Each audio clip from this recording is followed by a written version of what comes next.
সকাল থেকেই বেশ কিচিরমিচির শুনছিলাম জানলার ঠিক পাশেই। অনেক চেষ্টা করেও কিছু বুঝতে পারিনি।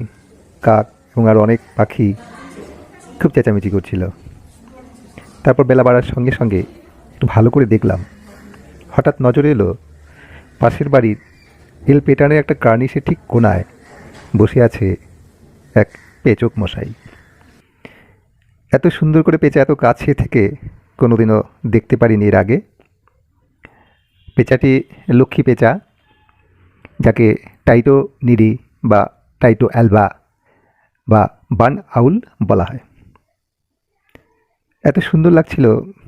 আর সত্যি কথা, পেঁচা তো এমনিতে খুব কমই দেখা যায়, যেহেতু দিনের বেলা পেঁচা বেরোয় না। কোনো কারণে সেই জায়গাটায় আশ্রয় নিয়েছিল ভোরের দিকে। আমরা এত ডাকাডাকি করেছি, তার কিন্তু কোনো ভ্রুক্ষেপ নেই। চোখ বন্ধ করে পিটপিট করে দেখছে। এই লক্ষ্মী পেঁচা দেখতে অনেকটা বাদুড়ের মতো মুখটা।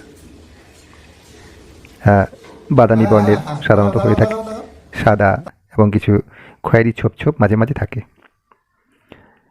চোখগুলো অন্য পেঁচাদের মতো নয়, একটু অন্যরকম।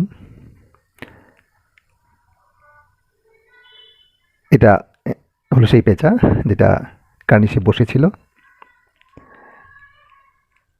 পেঁচার ডাক বা যাত্রাপথে পেঁচা যদি কোনো কারণে পড়ে যায়, যেটাকে অনেকে অশুভ মনে করে, কিন্তু এটা কিন্তু একান্তই বাজে কথা।